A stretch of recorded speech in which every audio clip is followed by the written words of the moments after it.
मेरे सभी भारतवासियों को मेरी ओर से भारतीय स्वतंत्रता दिन की बहुत हार्दिक हार्दिक शुभेच्छाएं। मेरा नाम धीरज प्रमोद राव राठौड़, मैं कक्षा 9 का विद्यार्थी। मैं आपको भारतीय स्वतंत्रता दिन के महोत्सव पर भारतीय जवान क्रांतिवीर चंद्रशेखर आज़ाद इनके बारे में 2 शब्द बताना चाहता हूँ। लिख रहा हूँ। हाँ, लिख रहा हूँ मैं अंजाम आगाज कल जिसका आएगा। लिख रहा हूँ मैं अंजाम आगाज कल जिसका आएगा। मेरे खून का हर एक कतरा इंकलाब लाएगा। मेरे खून का हर एक कतरा इंकलाब लाएगा। मैं रहूँ या ना रहूँ पर तुमसे ये मेरा वादा है। मेरे मरने के बाद भी इस देश के खातिर मरने वालों का सैलाब ज़रूर आएगा।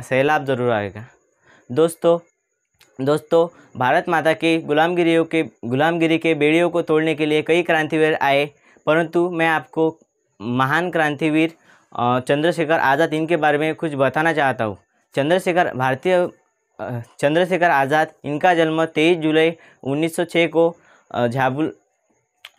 झाबुआ जिले के भाबर गांव में हुआ था। चंद्रशेखर आज़ाद इनका पूरा नाम चंद्रशेखर तिवारी था। चंद्रशेखर आज़ाद बचपन से ही पढ़ाई लिखाई में बहुत तेज़ थे और उनको तीरंदाजी का भी शौक़ था, परंतु गांव में रहकर लक्ष्यहीन रहने से उनके ज़िंदगी में लक्ष्यहीन रहना उनको पसंद नहीं था। इसलिए उन्होंने गांव से मुंबई जाने का फैसला किया और वो मुंबई के लिए रवाना हुए। जब वो मुंबई के लिए रवाना हुए, वो पहली बार बंदरगाह पर गए। बंदरगाह पर जाकर उन्होंने पेंटिंग का जो बोर्ड रहे थे, उन्होंने पेंटिंग का काम शुरू किया। वह काम शुरू करने के बाद उनको एहसास हुआ कि अगर यही काम करना था, पेट ही भरना था, तो हम गांव से यहाँ क्यों आए।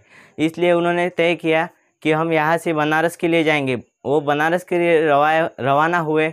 बनारस जाकर उन्होंने संस्कृत पाठशाला में सीखना शुरू किया, परंतु इसी दौरान उनको अंग्रेज़ों के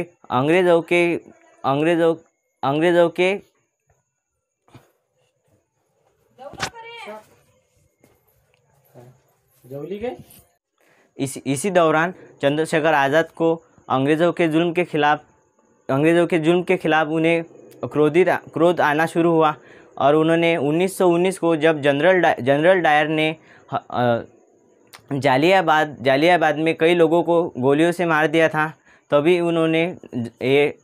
उन्होंने अपने मन में सोच लिया कि हम अंग्रेज़ों का विरोध करेंगे। इसलिए जब जनरल डायर ने इतने लोगों को एक साथ मारा, तब पूरे भारतीय लोग एक साथ आक्रोश में आ गए थे।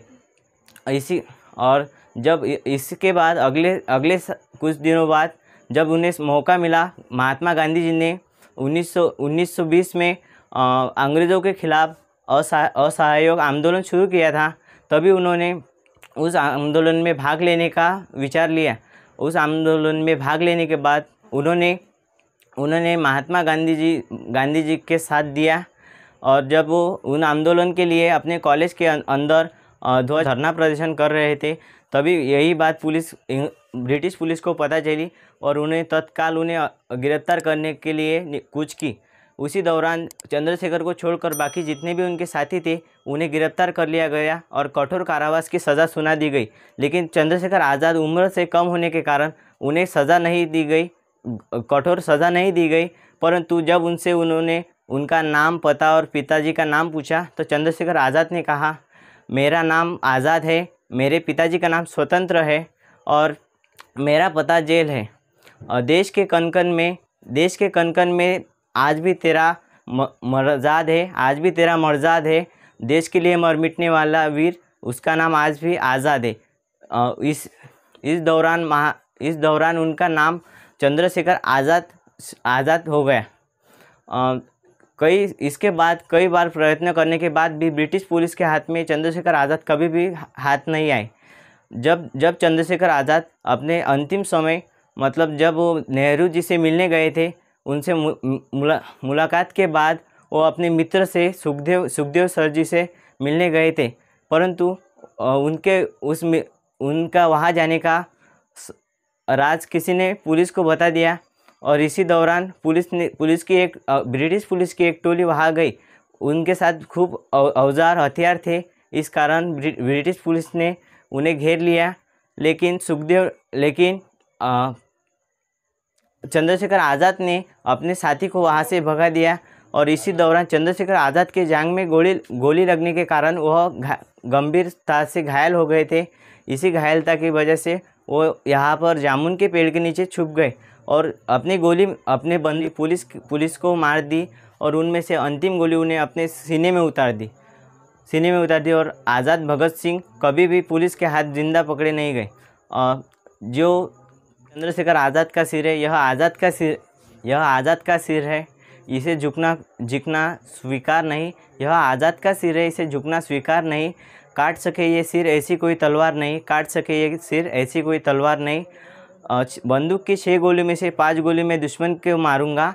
बंदूक के 6 गोली में से मैं 5 गोली दुश्मन को मारूंगा और अंतिम गोली में खुद के सीने में उतारूंगा। जय हिंद, जय भारत।